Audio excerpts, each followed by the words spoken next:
Si bien muchos de nosotros podríamos pensar que los exorcismos son algo para las películas, el hecho es que en la vida real se producen muchas más expulsiones de demonios de lo que podríamos pensar. Incluso la más conocida de estas películas, El Exorcista, se inspiró en acontecimientos de la vida real. Y lo que es más, el trasfondo de estos encuentros en la vida real con entidades demoníacas y sus intentos de apoderarse de los cuerpos de otros es que todos difieren mucho, tanto en circunstancias como en ubicación. Lo que es particularmente interesante acerca de muchos de estos supuestos casos de posesión demoníaca que han llevado a intentos de realizar exorcismos es que muchos de ellos tienen consecuencias de mayor alcance y a menudo trágicas. De hecho, si creemos que parte de la posesión es que un espíritu haga que una persona cumpla sus órdenes en contra de su voluntad, y a veces, según el testimonio, de su conocimiento, entonces muchos de los casos aquí bien podrían argumentarse como posesión demoníaca. Sin embargo, también hay una delgada línea que recorrer, una línea entre conocer la enfermedad mental y el tratamiento médico que podría enfrentarla, y considerar la posibilidad de que algo más inexplicable e incluso de otro mundo pueda estar detrás de alguno de estos casos fascinantes, aunque sombríos. El misterio tiene oscuras historias que claman ser contadas. Yo soy Paul, y esta es una de esas historias. Quizás el mejor lugar para comenzar sería con los eventos de la vida real que inspiraron posiblemente la película más famosa que retrata la posesión, El Exorcista. La película se basó en el libro del mismo nombre de William Peter Blatty, y su inspiración provino de dos casos muy reales de posesión demoníaca. Se afirma que uno de los encuentros ocurrió en 1949, en Cottage City, Maryland. Aparecieron varios artículos periodísticos que hablaban de la aparente posesión demoníaca de un niño, al que la mayoría de los artículos se refiere como Robbie. Robbie no solo quedó poseído, sino que finalmente se sometió a un exorcismo gracias a un sacerdote jesuita. Según la mayoría de los relatos, Robbie era de una familia luterana alemana y había conocido intereses espirituales a través de su tía Harriet, incluso el uso de una tabla Ouija. Sin embargo, tras la muerte de su tía, toda la familia, incluido Robbie, comenzó a experimentar encuentros aterradores y una oleada de actividad extraña y paranormal. De repente los objetos se elevaban en el aire como si lo hicieran un par de manos invisibles, y a menudo se escuchaban ruidos raros en la propiedad. Los muebles también se moverían por el suelo completamente por su propia voluntad. Aún más alarmantes fueron los episodios de levitación, en los que el joven flotaba en el aire sin ayuda de nadie. Algunos investigadores creen que la fuente de información de los periódicos fue el propio pastor de la familia, Luther Miles Schulz. De hecho, fue Schulz a quien recurrió a la familia cuando comenzaron a pasar los extraños acontecimientos. Un investigador y autor que ha investigado exhaustivamente el caso de Thomas B. Allen, quien mencionaría pormenores en el libro Poseído, la historia real de un exorcismo, es la que nos proporciona gran parte de lo que sabemos sobre el caso hoy. Tras el inicio de los inquietantes acontecimientos, la familia informó a su pastor, Luther Miles Schulz, y le pidió que viniera. Estuvo de acuerdo y dispuso que Robbie se quedara en su casa a pasar la noche para poder observarlo. Esto también le dio a Schulz la oportunidad de ver si la extraña actividad seguía al joven hasta su casa. Esto eliminaría en parte la posibilidad de que los eventos hubiesen sido orquestados por el niño o la familia.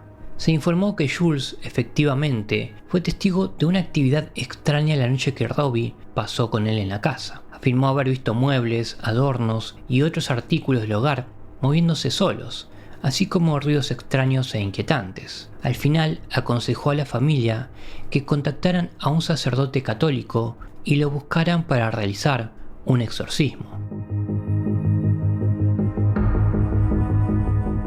Según la mayoría de los relatos, se intentaron varios exorcismos durante los días y semanas siguientes, y la mayoría de las fuentes afirmaron que al menos uno de ellos fue realizado por un sacerdote católico, Edward Hughes. Se dice que el exorcismo tuvo lugar en el Hospital Universitario Jesuita de Georgetown. Se menciona que durante la noche, Robbie, quien estaba inmovilizado por su propia seguridad y la de todos los demás, se liberó y rompió un somier del colchón antes de proceder a usarlo para cortarle el brazo a Hughes.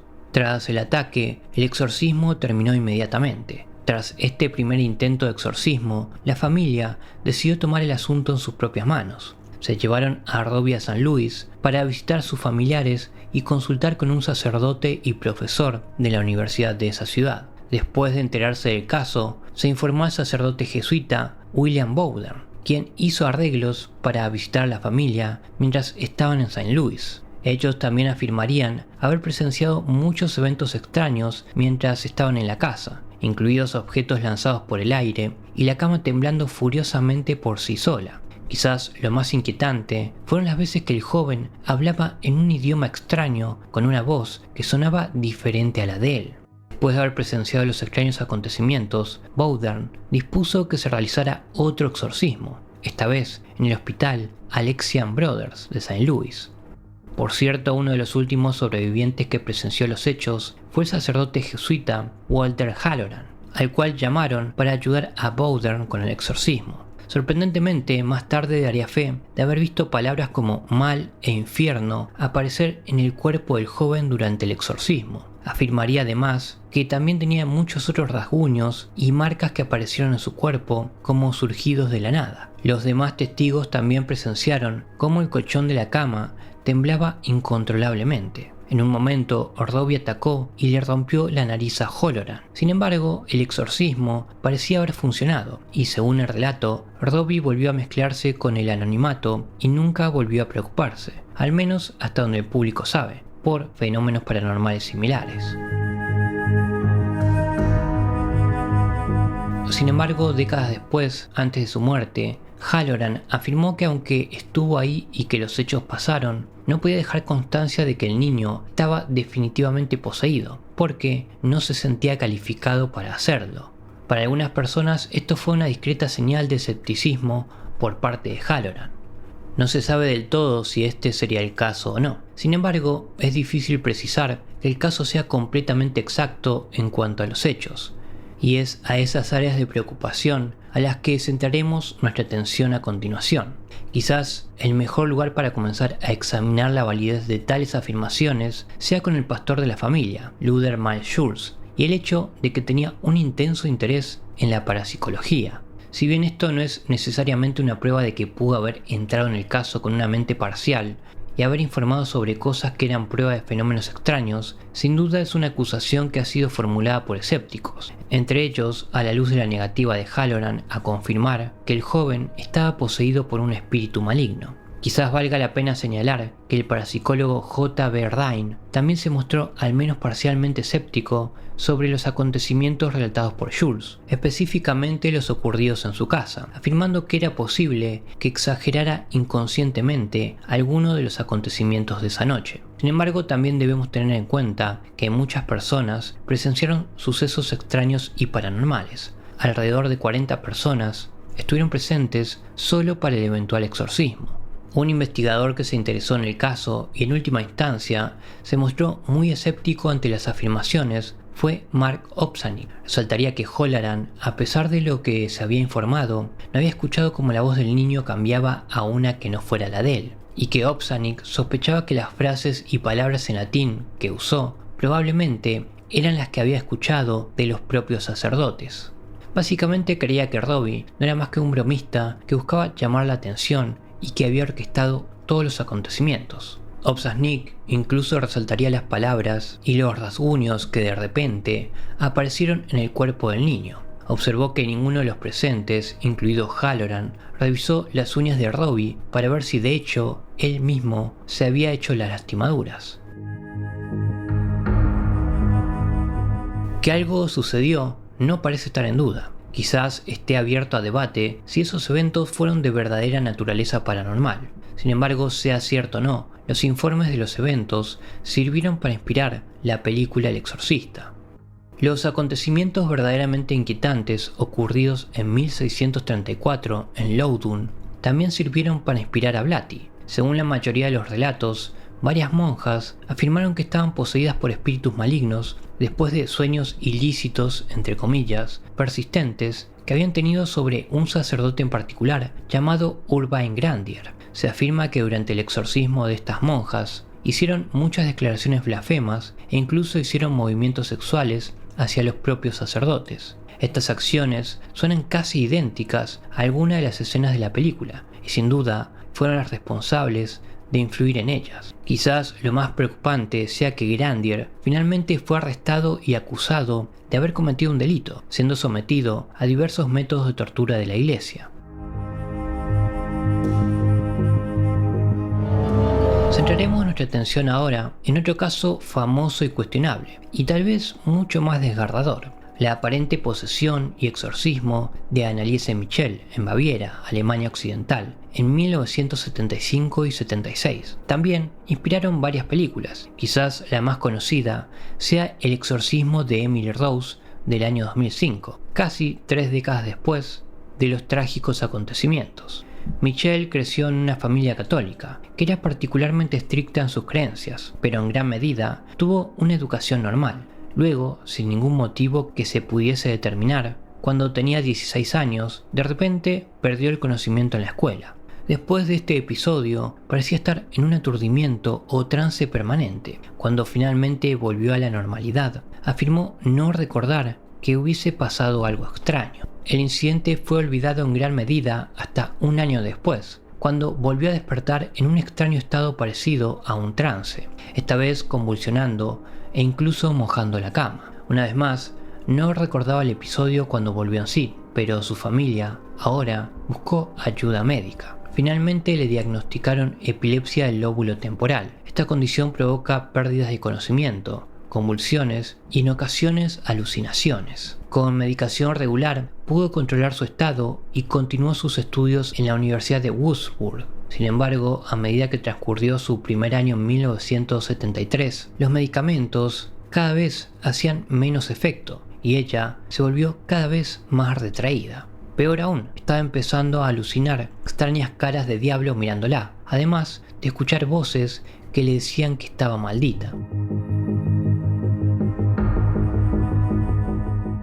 Fue durante este tiempo que Anneliese comenzó a creer cada vez más que una entidad demoníaca la había poseído, una entidad que se estaba volviendo cada vez más poderosa a medida que pasaban los días y las semanas. Y es más, creía que era un problema que la medicación no podía solucionar. Quienes la rodeaban notaron que Anneliese era cada vez más incapaz de ingresar a edificios cristianos o incluso estar cerca de símbolos cristianos, como un crucifijo, en parte debido a sus propios desvaríos, así como a las observaciones de amigos y familiares. Otros comenzaron a considerar que, de hecho, podría estar poseída por alguna fuerza maligna. Tanto Anneliese como varios miembros de la familia se acercaron a algunos sacerdotes para examinar el caso y realizar un exorcismo. Sin embargo, todos se negaron, afirmando que lo mejor para ella era continuar con el tratamiento médico y que debía regresar para consultarle si era necesario modificar su medicación. Quizás debido a esta negativa, o quizás porque cualquier entidad había tomado control de ella,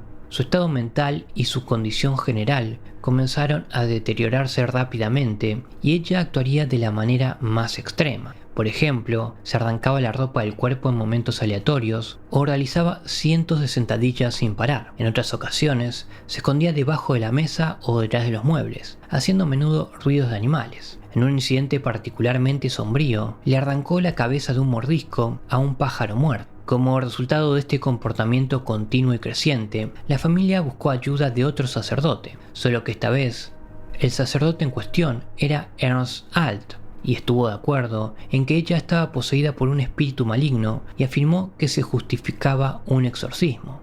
Sería un reclamo que sería examinado años después en un tribunal de justicia. Ernst Alt pediría permiso a su obispo local, Joseph Stangl, para realizar un exorcismo. Su petición fue concedida. Lo iba a realizar otro sacerdote, Arnold Renz, y lo más importante, debía llevarse a cabo en absoluto secreto. Lo que siguió fue un periodo de 10 meses durante el cual se realizaron docenas de exorcismos, algunos de los cuales duraron más de 4 horas seguidas. Algunas de las revelaciones de estos exorcismos fueron tan extrañas como estimulantes. No menos importante es la afirmación de la propia Anneliese, de que estaba poseída por no menos de 6 demonios, cada uno de los cuales fueron nombrados: Lucifer, Caín, Judas Iscariote, Hitler, Nerón y un sacerdote deshonrado llamado Fleischmann. Afirmó además que estas entidades estaban empujándose entre sí para apoderarse completamente de su cuerpo. Por muy intrigante que sea la idea de que figuras históricas tan específicas pueden estar detrás de los intentos de poseer a una persona, puede ser una señal de alerta de que los problemas de Anneliese eran más mentales que paranormales, o al menos su percepción de ellos. Esto es algo a lo que volveremos en breve. Quizás lo más desconcertante fue la repetida idea de Anneliese de que debería morir para expiar a los jóvenes descarriados de la época y a los sacerdotes apóstatas de la iglesia moderna. A medida que avanzaban los exorcismos, la condición de la joven siguió empeorando. Comería cada vez menos y finalmente dejaría de comer por completo. Tuvo que ser sujetada físicamente durante la mayoría de los exorcismos e incluso se rompió los huesos por la gran cantidad de horas que pasó arrodillada orando. En total, se llevaron a cabo 67 exorcismos distintos antes de su muerte el 1 de julio de 1976. Se determinó que había muerto por deshidratación y desnutrición. Esencialmente, intencionadamente o no, había muerto de hambre. Poco más de 18 meses después de su trágico fallecimiento, las circunstancias que rodearon su muerte, y más específicamente aquellos que estuvieron presentes en sus últimos meses, se encontrarían en el centro de un juicio.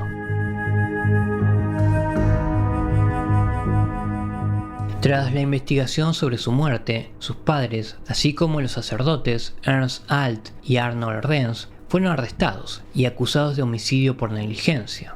En resumen, sus acciones y su falta de intervención y búsqueda de asistencia médica, particularmente cuando la joven dejó de comer, tuvieron como resultado directo su muerte. El caso llegó a juicio en marzo de 1978 y captó el interés de todo el país. El panorama pintado por la fiscalía no era nada agradable. Afirmaron que estaba claro que Anneliese no estaba poseída y que su creencia de que sí lo estaba se debía a una combinación de su epilepsia del lóbulo temporal, el cual le habían diagnosticado, y su educación en un entorno religioso tan estricto e implacable. Si bien la defensa argumentó que los exorcismos habían sido legales y estaban protegidos por los derechos del país a las creencias religiosas, incluso el obispo que había autorizado que se llevara a cabo se distanció de ellos, afirmando que si hubiese estado al tanto del diagnóstico médico de Anneliese, no lo habría hecho. Todos los acusados fueron declarados culpables de los cargos. Es más, inclusive a cada uno de ellos se les impuso penas de prisión suspendidas. Lo interesante de esto, especialmente porque el caso había provocado un intenso debate en los medios de comunicación de Alemania Occidental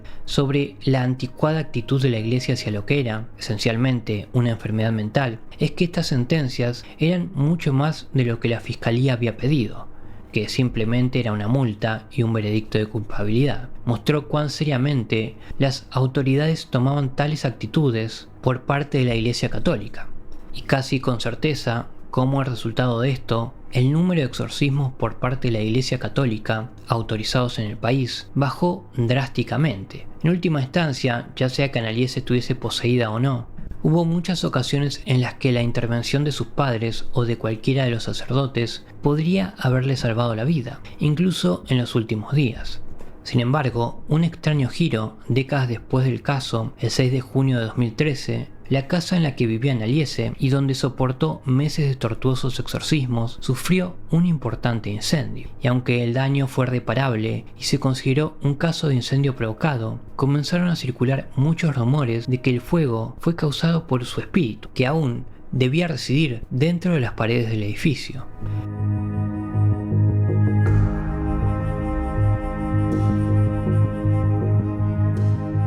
En el Canal de la Mancha, en Ossett, West Yorkshire, Inglaterra, sucedió un caso realmente inquietante. El incidente involucró a un carnicero, Michael Taylor, que había mostrado un comportamiento cuestionable durante gran parte de 1974. Aunque la mayoría lo conocía como un hombre amable, casado y padre de 5 hijos, también sufría ataques de depresión, en parte debido a problemas persistentes de espalda. Aunque los Taylor no eran particularmente religiosos, muchos habitantes de la ciudad lo eran, y un amigo de la familia sugirió que se uniera a ellos en una reunión de un grupo de la iglesia, en un esfuerzo por ayudar a Michael con la depresión. Para sorpresa de su esposa, Christine, Michael pareció aceptar el grupo, asistiendo regularmente y siendo un colaborador activo. En particular, entabló una relación con la pastora del grupo, Mary Robinson, de 21 años, que era 10 años menor que él. De hecho, pasaba tanto tiempo con Mary que su esposa eventualmente les confiaría a los otros miembros del grupo que creía que él deseaba tener una aventura con ella. Cuando salió a la luz que él y Mary habían participado en varios rituales privados que involucraban solo a ellos dos, Christine se preocupó aún más, y más aún cuando supo que estos rituales solo se llevaban a cabo cuando había luna llena. Como Michael pasaba poco tiempo en casa y mucho más tiempo con Mary, Christine, sintiéndose cada vez más desesperada, le expresó sus preocupaciones a Michael en una de las reuniones de grupo, delante de todos los presentes. Es en ese punto cuando la historia realmente da un giro dramático. Michael afirmaría que una influencia maligna había arrojado una sombra sobre él antes de lanzar un volátil ataque verbal contra Mary. En un momento fue agredida físicamente y tuvo que ser inmovilizado por otros miembros del grupo. Por su parte, Mary diría que vio todas sus facciones cambiar ante sus ojos y que se había vuelto casi bestial, con una mirada realmente salvaje en sus ojos. Quizás sorprendentemente, Michael afirmaría más tarde no recordar el incidente. Al final, el grupo lo perdonó por el arrebato y el asunto quedó zanjado, al menos oficialmente. Sin embargo, lo peor aún estaba por llegar.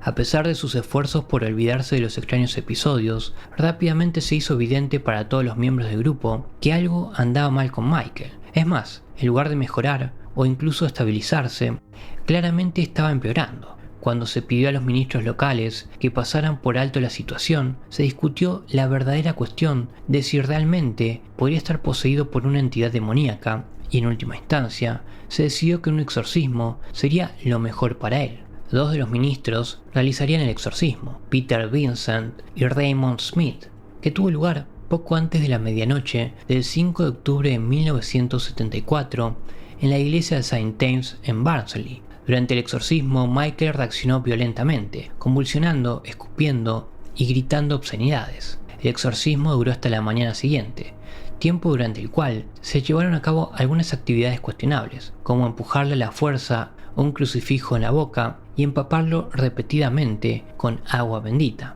Después de varias horas de esto, Michael se había vuelto casi animal, atacando e incluso gruñendo a cualquiera que se le acercara. Varios miembros del grupo estuvieron presentes y posteriormente dieron fe de tales hechos. Afirmaron que había más de 40 entidades espirituales dentro de Michael y que si bien habían logrado expulsar a la mayoría de ellas, quedaban algunas. Después de 8 horas de sesión, los dos sacerdotes tuvieron que detener el proceso por agotamiento. Sugirieron que tanto Michael como Christine descansaran y comenzarían el exorcismo nuevamente al día siguiente. Pero este fue un exorcismo que nunca sucedió.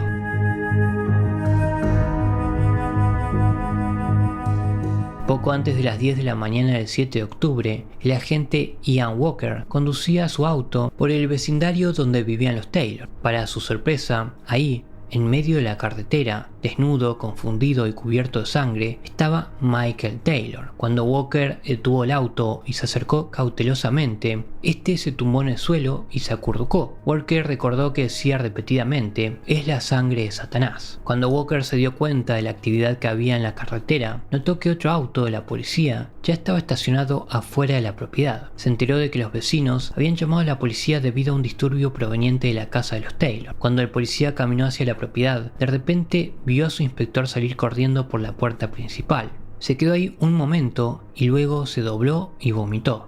Le diría a Walker que no quería ver eso nunca más y continuó que jamás había visto algo parecido antes. Explicaría además que independientemente de lo que Taylor hubiese hecho, la había desgarrado y que no quedaba mucho de la mujer.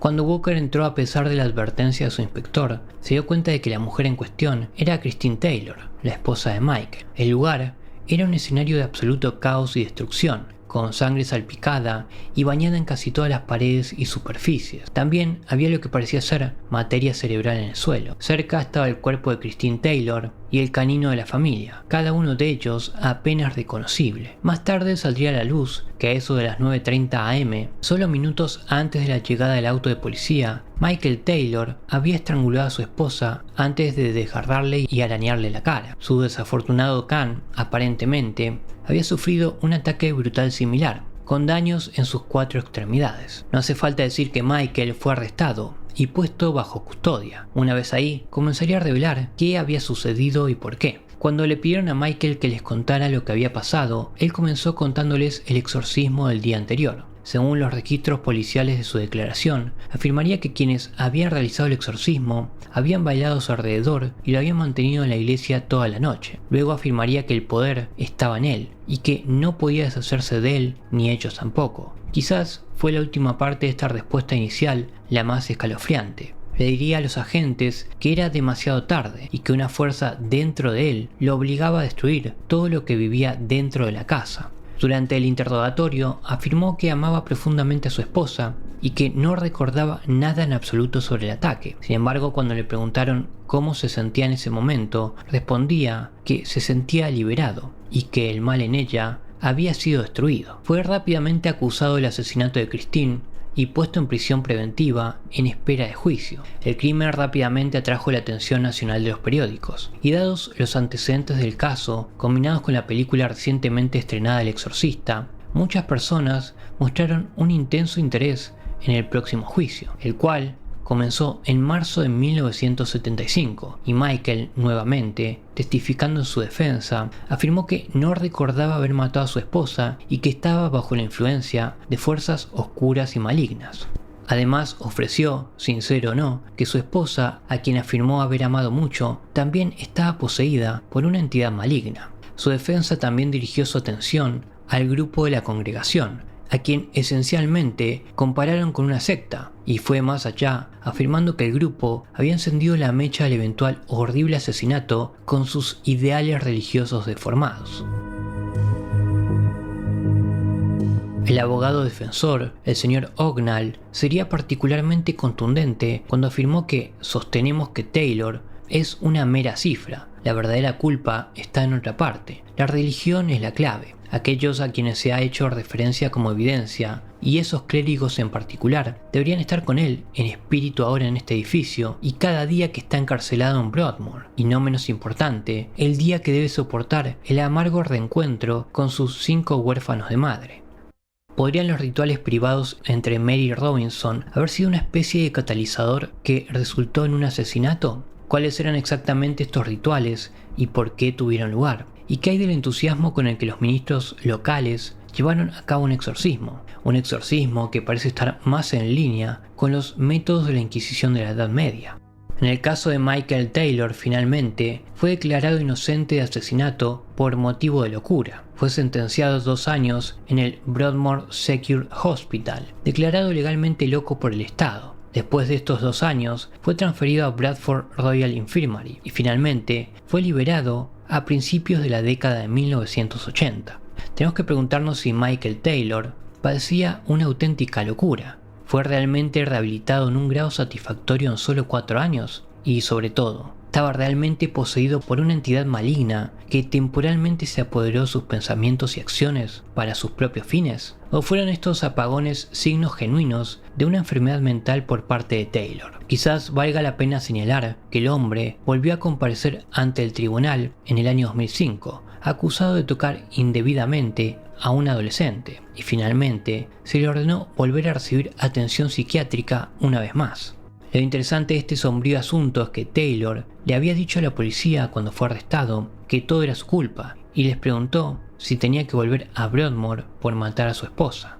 Según todos los informes, siguió mostrando un comportamiento extraño cuando regresó a vivir en Ossett después de su liberación en la sociedad, y aparentemente continuaría sufriendo depresión, incluso intentando quitarse la vida en al menos 4 ocasiones distintas.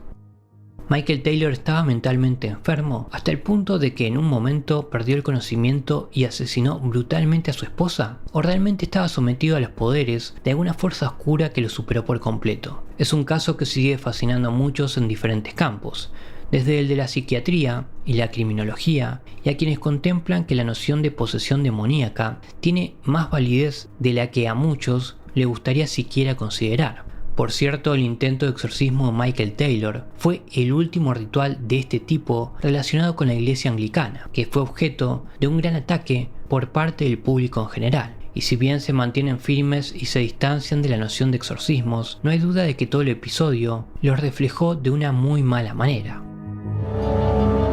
Tal vez uno de los más impactantes tuvo lugar en 1912 en Milwaukee, Wisconsin, con el exorcismo de Anna Eklund. En realidad, aunque el primer exorcismo tuvo lugar en 1912, los extraños acontecimientos se remontaban a algunos años atrás. Quizás los primeros rumores de que se avecinaban acontecimientos extraños se remontaban a finales de la década de 1890, cuando Anna todavía era una adolescente. Durante este tiempo, de repente, comenzó a alejarse de cualquier símbolo o libro religioso, y físicamente no podía atreverse siquiera a entrar a una iglesia. Peor aún, también comenzaría a describir actos sexuales particularmente pormenorizados y usaría lenguaje grosero aparentemente al azar. Además, a menudo hablaba en idiomas que no conocía, incluidos el latín y el alemán. Una década más tarde, en 1908, y después de un declive constante y continuo en su comportamiento, otra aparente revelación se extendió por parte de la comunidad de Milwaukee. Según esta nueva información, el padre de la niña y su tía practicaban la brujería, y fueron ellos los responsables de su comportamiento blasfemo. Al final, varios profesionales médicos examinaron a Anna, pero no pudieron encontrar ninguna razón física o psiquiátrica para sus manifestaciones. En 1912, cuando todas las demás vías aparentes estaban agotadas, la familia y la comunidad local acudieron a la iglesia en busca de ayuda. Se concedió un exorcismo que fue realizado por el padre Theophilus Riesinger. Al principio parecía que el exorcismo había sido todo un éxito. Sin embargo, después de varios meses, los extraños sucesos que rodearon a Anna regresaron, y eran incluso peores que antes. Corrieron rumores locales de que el padre y la tía de Anna estaban una vez más detrás de los extraños encuentros de la aterrorizada joven, alegando que le habían lanzado algún tipo de hechizo o maldición desde lejos. Estas extrañas experiencias continuarían durante casi 20 años hasta que en 1928 Anna, desesperada por ayuda, recurrió al padre Riesinger en busca de un nuevo exorcismo. El padre no solo aceptaría, también solicitaría a varios otros sacerdotes expertos en exorcismos que lo ayudaran en sus intentos de expulsar esta presencia maligna de una vez por todas. El exorcismo se llevaría a cabo el 17 de agosto de 1928 en un convento de las hermanas franciscanas, y según los registros del suceso, la actividad fue inmediata e intensa. Anna inmediatamente reaccionó mal al agua bendita usada y retrocedió ante las cruces. Aún más inquietante, a menudo hacía silbidos como un gato a punto de atacar, y en un momento se afirmó que había caminado por las paredes como una araña antes de ser forzada a tumbarse y sujetada en la cama. Incluso una vez sujeta, logró levitar a una distancia considerable de la cama.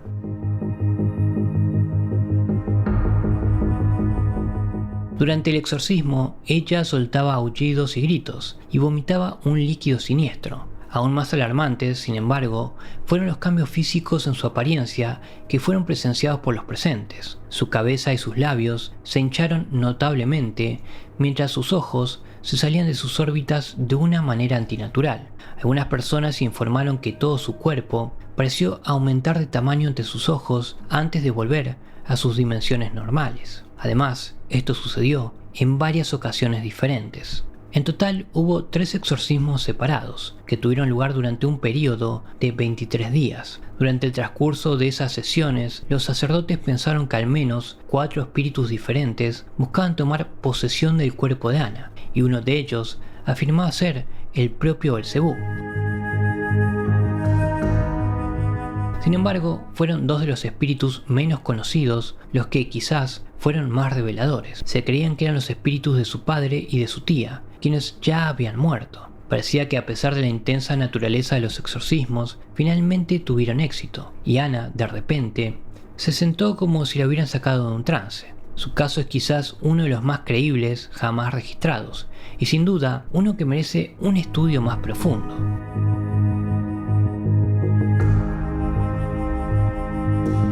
Sin duda uno de los casos más intrigantes de aparente posesión demoníaca ocurrió en tiempos más recientes, en 2008, cuando una mujer en New York refería en los informes como Julia se acercó a su iglesia alegando que estaba poseída por un espíritu desconocido. Incapaz de ayudar, la iglesia recurriría a los psiquiatras para pedir su opinión sobre el asunto. Una de las personas que se enteró del caso fue el doctor Richard Gallagher, profesor asociado de psiquiatría en el New York Medical College. Entrevistaría a Julia e investigaría los antecedentes de sus afirmaciones. Sorprendentemente comenzó a sospechar que Julia no se estaba inventando todo el asunto, ni que una enfermedad mental pudiese explicar los extraños acontecimientos. Por ejemplo, Julia solía responder a sus preguntas con voces que claramente no eran las de ella. También se comportaba de maneras drásticamente diferentes a su comportamiento habitual.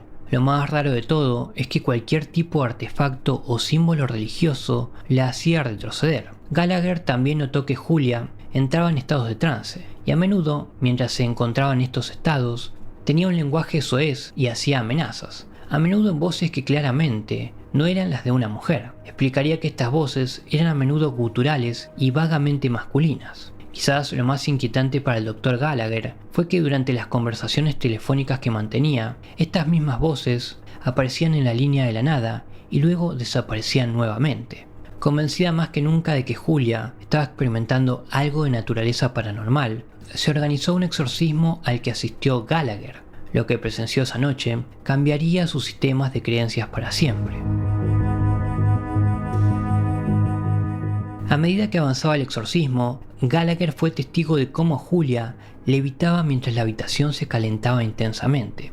Los artículos también salían volando de los estantes mientras la propia Julia hablaba en diferentes idiomas e incluso mostraba pormenores personales de los asistentes. Aún más extraño, cuando le rociaron agua normal, ella no se preocupó, pero cuando le hicieron lo mismo con agua bendita, algo que ella no sabía, reaccionó violentamente. Quizás lo más notable fue que después del exorcismo, ella parecía estar libre de cualquier demonio o espíritu que se hubiese apoderado de ella. Aunque no podía explicarlo, el Dr. Gallagher, un hombre de ciencia convencional, estaba convencido de que el encuentro fue algo verdaderamente fuera de lo común e inexplicable.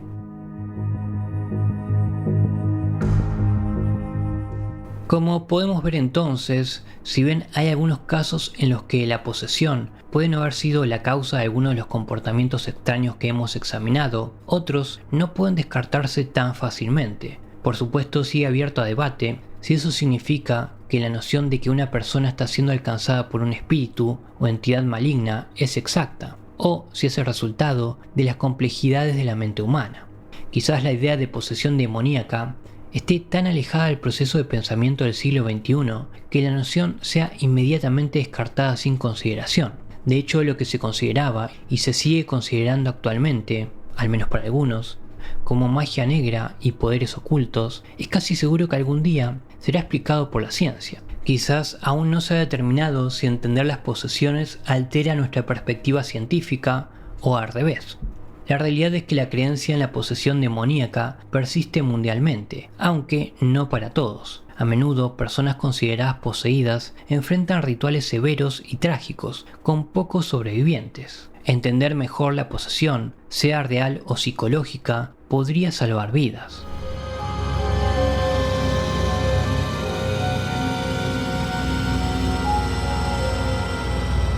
Los casos de supuesta posesión demoníaca abundan y han abundado a lo largo de la historia. Sin embargo, pocos relatos, si es que hay alguno, pueden compararse con los escalofriantes y extraños sucesos que rodean a Don Decker. Aparte de Decker, otros 9 testigos declararon sobre los hechos, entre ellos 4 agentes de policía y el director de una prisión. Cuando la historia cobró notoriedad nacional e internacional, el relato de Decker apareció en varios programas de televisión. En resumen, los incidentes de febrero de 1983 son posiblemente algunos de los relatos paranormales más creíbles de los que se tiene constancia, y sin duda uno de los casos de posesión demoníaca más corroborados de la historia reciente. De hecho, tan poderosos fueron los sucesos presenciados que muchos pensaron estar en presencia del mismísimo diablo.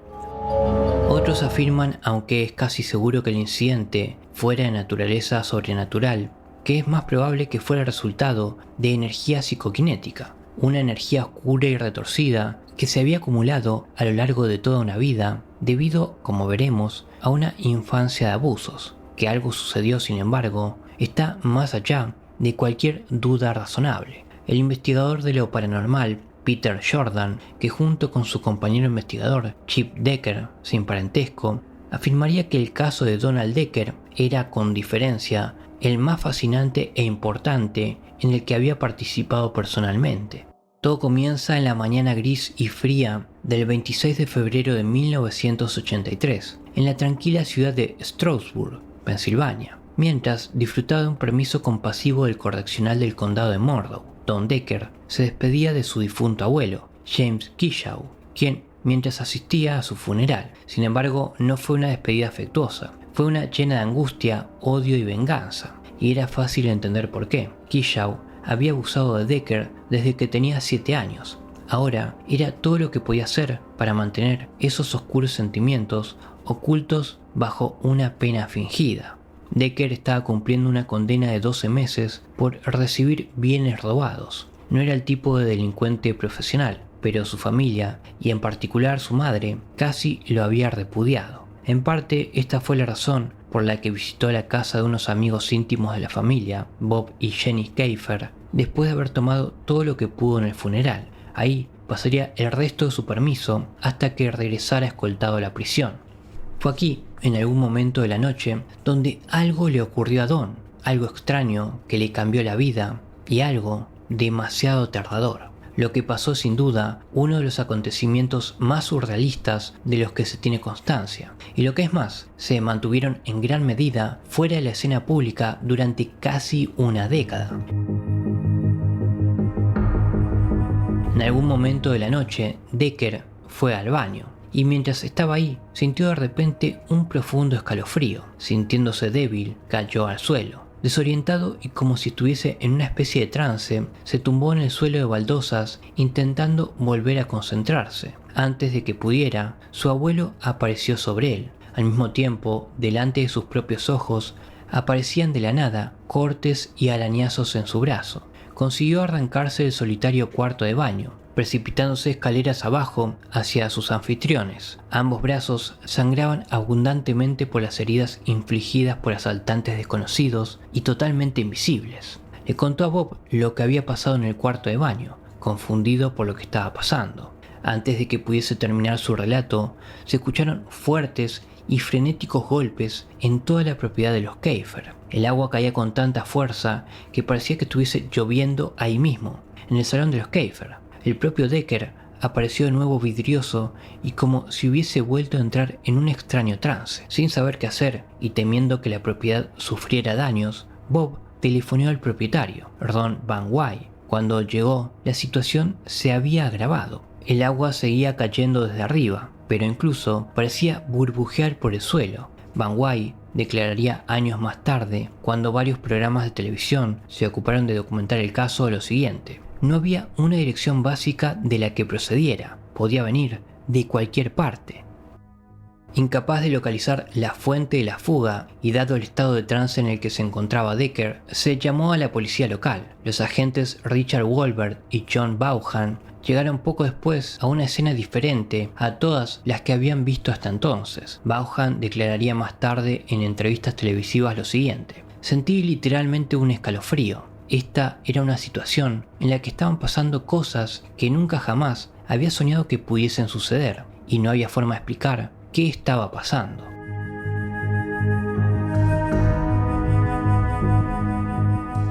Los agentes sugirieron sacar a Decker de la casa y llevarlo a una pizzería situada al otro lado de la carretera, con la esperanza de que esto al menos lo sacara del trance en el que parecía estar sumido. Los dos policías buscaron a sus superiores y Van Wy, el dueño de la casa, persistió en su intento de encontrar la fuente de las filtraciones. Mientras lo hacía, al otro lado de la carretera, en la pizzería donde estaba Decker, empezó a caer agua del techo. Para entonces, los demás en la pizzería no solo eran conscientes del agua que de repente estaba cayendo a borbotones sobre ellos, sino que estaba claro para todos a la vista que Decker estaba en un estado surrealista y zombie.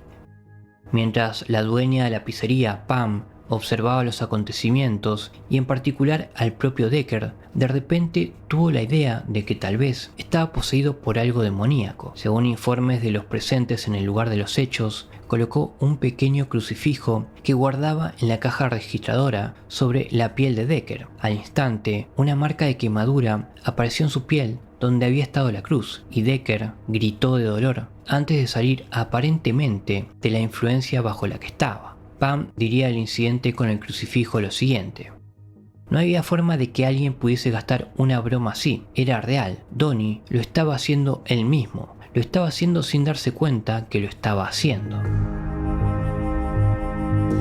Con Decker ahora aparentemente plenamente consciente y de vuelta en sí mismo, los Kaifers le acompañaron de vuelta a su casa. Casi tan pronto como salió de la pizzería, el agua dejó de caer. Al mismo tiempo, al entrar en la casa de los Keifer, el agua empezó a fluir de nuevo en todas las direcciones. Aún más raro, los platos y las cacerolas empezaron a traquetear y a chocar ruidosamente desde el interior de la cocina.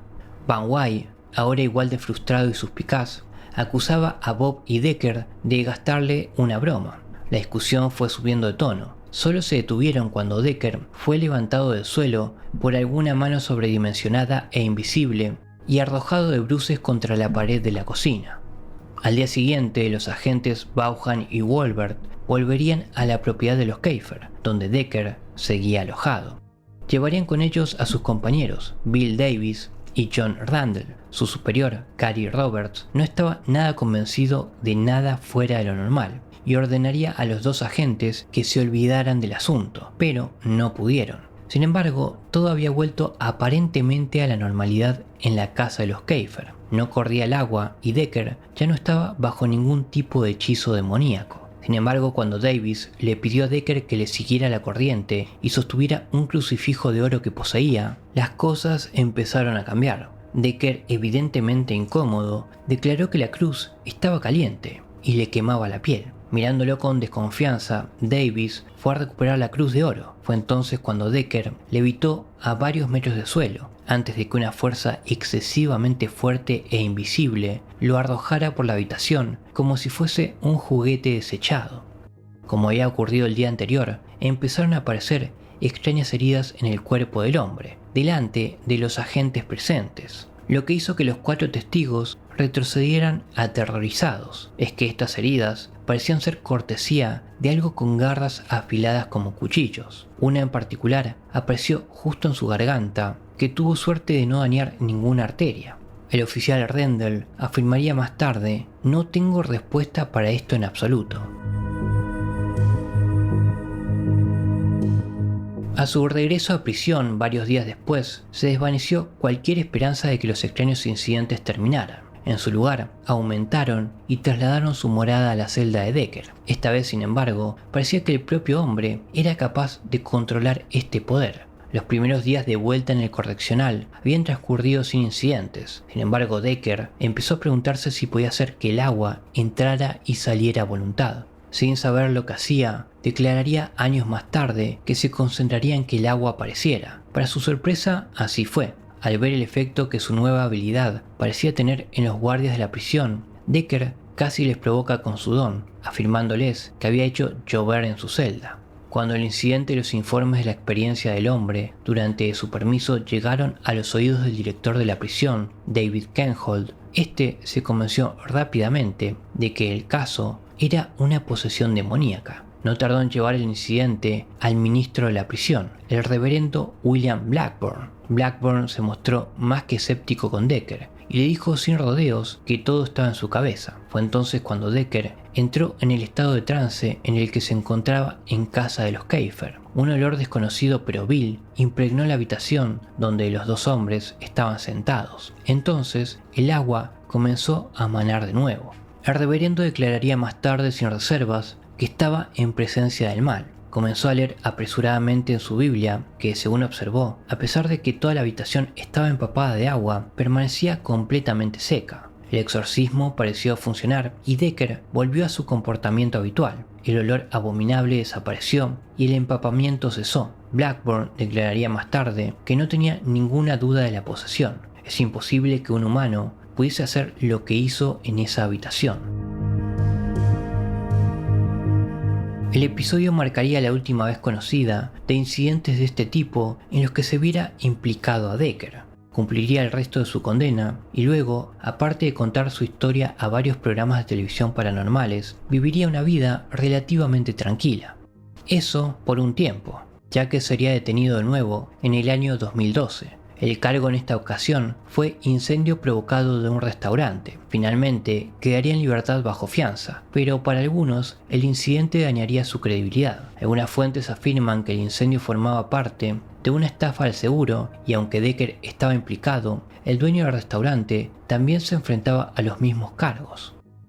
Por supuesto, para otros, un incidente de este tipo relacionado con el fuego, sobre todo teniendo en cuenta su aparente poder para invocar el agua, un poder que muchos pensaban que le había otorgado el mismísimo diablo, no hizo sino conferir a Decker otra capa de misticismo. Dada la cantidad de testigos, muchos de ellos en puestos de trabajo de confianza, así como los múltiples lugares en los que sucedieron los extraños incidentes, es difícil ver cómo incluso el escéptico más ardiente puede descartar estos encuentros de Decker como un simple engaño. Incluso un engaño elaborado habría llevado tiempo. Por cierto, el propio Decker cree firmemente que el espíritu de su abuelo estaba detrás de los incidentes, un último intento de abusar de su víctima de toda la vida.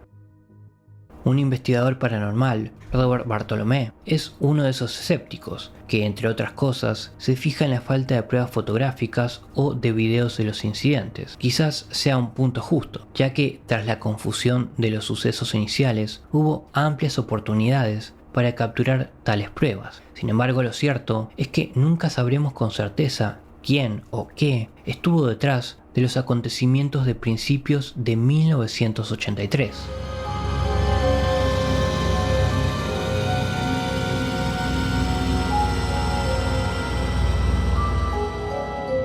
Espero te haya agradado esta oscura historia. Si fue así, considera suscribirte al canal y darle like al video.